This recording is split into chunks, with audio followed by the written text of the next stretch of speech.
ஓம் சரவண பவ. 99% இந்த பொண்ணுக்கு குழந்தையே பிறக்காது அப்படின்னு சொன்ன எனக்கு எப்படி குழந்தை பிறந்துச்சு? அந்த முருகப்பெருமானுடைய அருளால் எனக்கு நடந்த அந்த அற்புதத்தை தான் நான் இன்றைக்கி இந்த பதிவில் உங்கள் கூட ஷேர் பண்ணிக்க போகிறேன். என்னோடய பதிவுகள் ஒன்றுமே என் வாழ்க்கையில் எனக்கு நடந்த அந்த அற்புதங்களை தான் நான் உங்கள் கூட ஷேர் பண்ணிக்கிட்டு வரேன். ஒவ்வொரு பதிவையுமே நீங்கள் கேட்டாலே உங்களுக்கு தெரியும். கண்டிப்பாக இந்த பதிவு உங்கள் கண்ணில் பட்டுச்சு அப்படின்னா கண்டிப்பாக நீங்கள் ஒரு முருக பக்தராக இருந்தால் மட்டும்தான் இந்த பதிவு உங்கள் கண்ணில் படும். ஓம் சரவண பவ அப்படின்னு கமெண்ட் பண்ணிவிட்டு இந்த ஒரு அற்புதத்தை கேளுங்க. அதுவும் 99% குழந்தையே பிறக்க வாய்ப்பே இல்லைன்னு சொன்ன ஒரு இடத்துல ஆண்டவன் எனக்கு கொடுத்த அந்த வரப்பிரசாதத்தை தான் நான் உங்கள் கூட ஷேர் பண்ணிக்க போகிறேன். எப்படின்னு கேட்டிங்கன்னா, எனக்கு கல்யாணம் ஆகி ஒரு 3 வருஷம் எனக்கு குழந்தை. நிறைய பேர் பார்த்திங்கன்னா 10 வருஷம் இல்லை, 12 வருஷம் இல்லை, 18 வருஷம் இல்லைன்னெல்லாம் சொல்கிறாங்க. எங்கள் சொந்தக்காரங்களே நிறைய பேர் அந்தமாரி 10 வருஷம் கழிச்செல்லாம் அவங்களுக்கு குழந்த பிறந்து அவங்களாம் இருக்காங்க. எனக்கு ஆனால் ஒரு 3 வருஷம் குழந்த இல்லை. அதுவே எனக்கு வந்து பார்த்திங்கன்னா ரொம்ப பெரிய சுமையாக தெரிஞ்சுது. 3 வருஷம் குழந்த இல்லாததே பார்த்திங்கன்னா ஒரு இடத்துக்கு கூட என்னால் போக முடியலை. எப்படின்னா இது ஒரு மாதிரி வலியாக இருந்துச்சு. நமக்கு கடவுள் கொடுப்பாரா கொடுக்க மாட்டாரா, நம்ம இப்படியே காலம் கடந்துருமா, நம்ம இப்படியே இருந்துருவோமா அப்படிங்கிற மாதிரியெல்லாம் நிறைய மனவேதனை. ஒவ்வொரு நாளும் அந்த மனவேதனை அதிகமாக இருந்துச்சு. அப்படி இருக்கும்போது வந்து பார்த்திங்கன்னா எங்கள் வீட்டுக்காரவங்க சொன்னாங்க, பரவாயில்ல நமக்கு ஆண்டவன் கொடுக்கவே இல்லை, உனக்கு நான் எனக்கு நீ, நம்ம இப்படியே நம்ம வாழ்க்கையை நம்ம வாழ்ந்துடலாம் விடு அப்படின்னு சொன்னாங்க. அப்படி இருக்கும்போது வந்து பார்த்திங்கன்னா ஒரு நாள் சரியான வயிறு வலிங்க. வயிறே பிடிச்சு போகிற அளவுக்கு ஒரு வயிறு வலி எப்படி தான் வந்துச்சுன்னே எனக்கு தெரியல. நான் கூட எல்லார்ட்டையும் சொல்கிறேன், நான் இன்னும் கொஞ்சம் நேரத்தில் செத்துருவேன் போல், என் உயிர் போக போகுது, என்னால் தாங்கவே முடியலை அப்படின்னு சொல்லிக்கிட்டு வீட்டில் கடந்து கத்துறேன், குதிக்கிறேன், ஓடுறேன். அப்படி ஒரு வலி. உடனே ஹாஸ்பிட்டலை பார்க்க ஓடணும். ஏன்னா வயிறு வலி அதிகமாகி நான் ஒரு நல்ல நிதானத்திலே இல்லை, அந்த வலியோடையே ஓடணும். போயிட்டு ஸ்கேன் டாக்டர் வர நேரம் ஆகுது. அங்கேயே கடந்து உருள்றேன். அந்த ஸ்கேன் டாக்டர் வருந்தனையும் கூட என்னால் வெயிட் பண்ண முடியலை. அங்கேயே ஹாஸ்பிட்டலே கடந்து உருண்டுக்கிட்டு கிடக்கிறேன் தரையில் அந்த வலியோடையே. அப்படி இருக்கும்போது ஸ்கேன் டாக்டர் வந்துடுறாரு உடனே. ஏன்னா நான் ரொம்ப எமர்ஜென்சியாக கடந்துக்கிட்டு உருள்றதுனால ஃபஸ்ட்டு என்னை தான் கூப்பிட்டாங்க. ஸ்கேன் எடுக்கிறோம். ஸ்கேன் எடுத்தோன்னா ஸ்கேன் டாக்டர் சொல்கிறாரு, இவங்களுக்கு வந்து குடல் வாழ்வு, அப்பெண்டிக்ஸு, இன்னும் ஒரு அரை மணி நேரம் இருந்தால் வெடிச்சிரும், வயிற்றுலையே வெடிச்சிரும், உங்களுக்கு இம்மிடியட்டாக இவங்களுக்கு வந்து ஆப்ரேஷன் பண்ணணும் அப்படின்னு சொல்லி அந்த டாக்டர் சொல்கிறாரு. Scan doctor. நாங்கள் அந்த ரிப்போர்ட்டை வாங்கிட்டு, நாங்கள் பார்த்த டாக்டர் தான் எங்களுக்கு இந்த ஸ்கேனை எழுதி கொடுக்குறாரு. நாங்கள் அந்த ரிப்போர்ட்டை வாங்கிட்டு அந்த ஹாஸ்பிட்டலுக்கு என்னை அழைச்சிட்டு போகிறாங்க. அங்கே போயிட்டு கடந்து கத்துறேன், கதறேன். எனக்கு வந்து ஸ்கேன் பண்ணாருன்னு சொன்னேன்னு டாக்டர், அதே அந்த ஸ்கேன் டாக்டர் தான் ஆப்ரேஷனுக்கும் வராங்க. அதே டாக்டர் தான் ஆப்ரேஷன் தேட்டருக்கும் அந்த டாக்டர் வராரு. அப்படி இருக்கும்போது அம்மா, அப்பா, என்னோடய வீட்டுக்கார, அத்தை, எங்கள் வீட்டில் உள்ள எங்கள் ரிலேஷன் எல்லாருமே வந்துட்டோம். ஏன்னா நான் அப்போ வந்து எனக்கு கல்யாணம் ஆகி எனக்கு தான் 19 வயசில் கல்யாணம் ஆகிட்டுன்னு சொல்லியிருக்கேன் நான் ஏற்கனவே. அப்படி இருக்கும்போது பார்த்திங்கன்னா எனக்கு ஒரு 21 வயசுக்கிட்டே எனக்கு வந்து இந்த வலி வேதனை. ஐயோ பாவம் என்னன்னு தெரியலையே, திடீர்னு அந்த பொண்ணுக்கு இப்படி ஒரு வலி வேதனை அப்படி வந்து கத்துதுன்னுட்டு எங்கள் சொந்தக்காரவங்க எல்லாருமே அந்த ஹாஸ்பிட்டலுக்கு வந்துட்டாங்க. அப்படி இருக்கும்போது என்னை வந்து ஆப்ரேஷன் தேட்டருக்கு அழைச்சிட்டு போகிறாங்க. அதுவும் அரை மணி நேரம் கொஞ்சம் லேட்டானால் கூட வெடிச்சிருங்கிற கண்டிஷனில். அப்போ எவ்வளோ துடிச்சிருப்பேன்னு நினச்சி பாருங்கள். அவ்வளோ வலி வேதனையோடையே நான் உள்ளே ஆப்ரேஷன் தேட்டருக்கு போகிறேன்.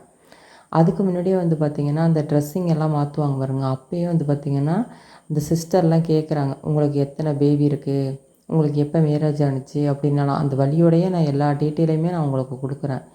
அப்போ வந்து எனக்கு குழந்த இல்லைம்மா, கல்யாணம் ஆனது இப்போ தான் கல்யாணம் ஆகிருக்கு, எனக்கு குழந்த இல்லைன்னு சொன்னேன். அது வந்து பார்த்திங்கன்னா அந்த ஆப்ரேஷன் தேட்டரில் வந்து எனக்கு மயக்க மருந்து கொடுக்குறாங்கல்ல, முதுவத்தை வளைச்சி அந்த தண்டுவடத்தில் தானே அந்த மயக்க மருந்து கொடுக்குறாங்க. அப்படி கொடுக்கறதுனால வந்து பார்த்திங்கன்னா எனக்கு வந்து இடுப்புக்கு கீழே தான் மரத்து போயிடுச்சே தவிர இந்த காதில் அவங்க பேசிக்கிறதெல்லாம் எனக்கு கேட்குது ஆப்ரேஷன் தேட்டரில். அப்போ வந்து டாக்டர் சொல்கிறாரு, கர்ப்பப்பையில் வந்து அந்த முட்டை பை இருக்கும்ல, அந்த கருமுட்டை பை வந்து அந்த முட்டை பையையே வந்து அந்த அப்பெண்டிக்ஸ் அந்த குடல் வாழ்வு வந்து சுத்தமாக அப்படியே ரோல் மாதிரி சுற்றி வச்சுருந்துச்சான். அந்த முட்டை பையே சுத்தமாக நசுங்கி போயிருந்துச்சான். இப்போ எனக்கு அந்த அப்பெண்டிக்ஸ்னு ஒன்று வரலன்னு வச்சிங்களேன், எனக்கு குழந்தையே இருக்காது. எப்படின்னா சுத்தமாகவே எங்கே எனக்கு மாதம் மாதம் நான் எதுவுமே எந்த ஒரு இதுவுமே இல்லாமல் இருந்தேன்.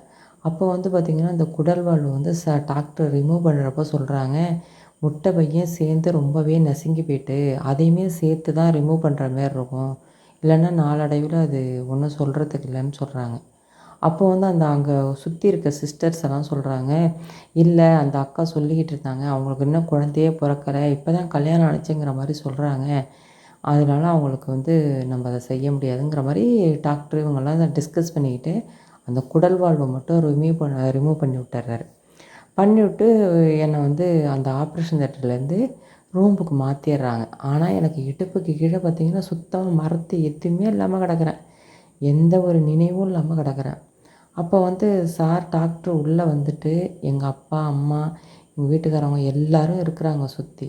அப்போ வந்து டாக்டர் வந்து சொல்கிறாரு, "அம்மா இதுமாரி வந்து இந்த முட்டை பைய வந்து சுத்தமாக சுற்றி ரோல் பண்ணி வச்சுருந்துச்சு இந்த குடல்வால்வு. அதனால அதை ரிமூவ் பண்ணுறப்பயே சேர்த்து ரிமூவ் பண்ணணும்னு நினச்சோம். ஆனால் நாங்கள் ரிமூவ் பண்ணாமல் வச்சுட்டோம். ஆனால் இந்த பொண்ணுக்கு 99% குழந்தை பிறக்க வாய்ப்பு கிடையாது. ஒரு 1% அதுவும் ஆண்டவன் மேலே நீங்கள் நம்பிக்கை வச்சீங்கன்னா அது உண்டு. இல்லைன்னா உங்களுக்கு குழந்தை பிறக்க வாய்ப்பு இல்லைன்னு அவர் சொல்லும்போது, எனக்கு என்னையே மீறி நான் நிதானம் இல்லாமல் அவ்வளோ போதையில் அந்த காலெல்லாம் மரத்து கிடந்த அந்த கால், கை எல்லாமே அப்படியே என்னை அறியாமையே உதர்ன்னு நடுக்க ஆரம்பிச்சுட்டு. ஏன்னா நம்ம வாழ்க்கையோட அஸ்திவாரமே நம்மளுக்கு குழந்தையே இல்லைன்னு சொன்னால் அதை தாங்குகிற சக்தி எனக்கு இல்லை. கடந்து அழுது கத்தி என்னென்னமோ பண்ண ஆரம்பிச்சுட்டேன். நம்ம இப்படி ஆயிட்டு நம்ம வாழ்க்கைங்கிற மாதிரி ஆயிட்டு. அதையும் தாண்டி சரி நல்ல விதமாக ஆப்ரேஷன் தியேட்டரை விட்டு வெளில வந்து ஹாஸ்பிட்டலில் ஒரு வாரம் இருந்து டிஸ்சார்ஜ் ஆகி பெட் ரெஸ்ட்லேயே இருந்து சரியாகி அதோட ஆண்டவனே கெதின்னு தான் இருந்தேன். ஏன் எனக்கு இப்படி ஒரு சோதனையை கொடுத்த?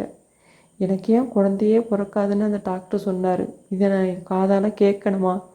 அப்படிங்கிற மாதிரி நான் உண்மையாக அந்த தெய்வத்து மேலே நான் வச்ச நம்பிக்கை உண்மை. முழு நம்பிக்கையோடு அந்த தெய்வத்தை நான் வந்து பிரார்த்தனை பண்ணி வேண்டிக்கிட்டேன். அதே போல் அந்த அம்மா மேல்மருவத்தூர் ஆதிபராசக்திக்கு நான் வந்து பார்த்திங்கன்னா வருஷம் வருஷம் மாலை போட்டு குடும்பத்தோடு நான், என் கணவர், எங்கள் அத்தை எல்லாருமே குடும்பத்தோடு மாலை போட்டு போய் நாங்கள் அந்த சக்தி மாலையை செலுத்துவோம். வருஷம் வருஷம் செலுத்துவோம். அதோடைய அம்மாட்டையும் நான் வேண்டிக்கிட்டேன், எப்படியாவது எனக்கு ஒரு குழந்தை பாக்கியத்தை கொடுத்துருமா, அந்த குழந்தைக்கே நான் மாலை போட்டு அழைச்சிட்டு வரமான்னு வேண்டியிருந்தேன். அதே போல் அந்த பழனி முருகனையே நான் போய் தரிசனம் பண்ணேன். அதுவும் ராமேஸ்வரத்தில் கடலில் குளிச்சுட்டு பழனி முருகனை தரிசனம் பண்ணுங்கன்னு ஒரு ஜோசியர் சொல்லியிருந்தார். அதையும் செஞ்சோம். அம்மாவையும் கும்பிட்டேன். உண்மையாக அந்த ஒவ்வொரு நாளும் அந்த தெய்வமே கெதின்னு நான் ரொம்ப முழு பிரார்த்தனையோடு இருந்தேன். அப்போ வந்து என்னையே அறியாமல் எப்படி தான்னு எனக்கு சொல்லவே எனக்கு வாய் வரல. அந்தளவுக்கு ஒவ்வொரு மாதம் நான் டெஸ்ட் எடுத்திருப்பேன்ல, அப்போ அந்த மாதம் எடுக்கும்போது அந்த 2 கோடு பாசிட்டிவ்னு வரும்போது அப்படி ஒரு சந்தோஷத்தை நான் அனுபவித்தேன். அதனால வந்து பார்த்திங்கன்னா அந்த பையனுக்குமே எனக்கு பிறந்தது ஆண் மகன் தான். அந்த ஆம்பளை பிள்ளை அதுக்கும் வந்து பார்த்திங்கன்னா நான் 1 வயசுலேருந்தே நான் மாலை போட ஆரம்பிச்சிட்டேன். அந்த பிள்ளை 10 மாலை தொடர்ந்து நான் விடாமல் எப்படியும் அவ்வளோ கூட்ட நெரிசலாக இருக்கும் அந்த மேல்மருவத்தூரில் சக்தி மாலை செலுத்துகிற நேரத்தில். எப்படியோ தோளில் தூக்கியோ தலையில் தூக்கியோ நான் மாலை கொண்டு போய் ஏன்னா நமக்கு குழந்தையே பிறக்காதுன்னு சொன்ன இடத்துல அந்த அம்மா போட்ட பிச்சை தான் அந்த குழந்தைன்னு நான் நம்பி நான் அது ஒவ்வொரு மாதமும் அந்த ஒவ்வொரு வருஷமும் நான் மாலை செலுத்திக்கிட்டு தான் வரேன்.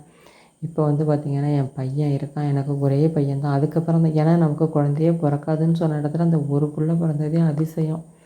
அதனால் அந்த ஒரே பையன் தான் எனக்கு இருக்கான். அவன் வந்து பார்த்திங்கன்னா இப்போ 11ஆம் வகுப்பு படிச்சுக்கிட்டு இருக்கான். ஆண்டவனுடைய அருளால் இன்றைக்கும் நான் அது ஒரு தெய்வ குழந்தையாக தான் நான் பார்த்துக்கிட்டு இருக்கேன். நான் இப்போயுமே சரி எந்த ஒரு நோய் நொடியும் வந்துடக்கூடாது, ஆண்டவன் ஆயுளை கொடுக்கணும், ஆரோக்கியத்தை கொடுக்கணுன்னு தான் ஒவ்வொரு நாளும் நான் வேண்டிக்குவேன். உங்களால் முடிஞ்சது நீங்களும் அந்த குழந்தை நல்லா இருக்கணும், அவன் வாழ்க்கையில் ஒரு குறையும் இல்லாமல் ஆண்டவன் அவனுக்கு ஆயுசையும் ஆயுளையும் கொடுக்கணும்னு நீங்களும் எனக்காக வேண்டிக்கிடுங்க. பெரியவங்க, வயசானவங்க எத்தனையோ பேர் இந்த பதிவை பார்ப்பீங்க.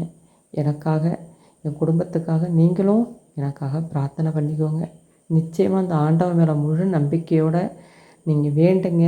எத்தனையோ பேர் குழந்தை இல்லைன்னு சொல்லி நீங்கள் வரம் வாங்குவீங்க. கண்டிப்பாக முழு நம்பிக்கையோடு இருங்க. குழந்தையே பிறக்காதுன்னு சொன்ன எனக்கு கூட இந்த ஆண்டவன் குழந்தைய பிறக்க வச்சான். நிச்சயமாக உங்களுக்கும் ஒரு நல்ல செய்தி கிடைக்கும். கவலையே படாமல் அந்த தெய்வமே கெதின்னு முழு சரணாகதியோடு பிரார்த்தனை பண்ணுங்க. அது மட்டும் தான் நான் சொல்வேன்.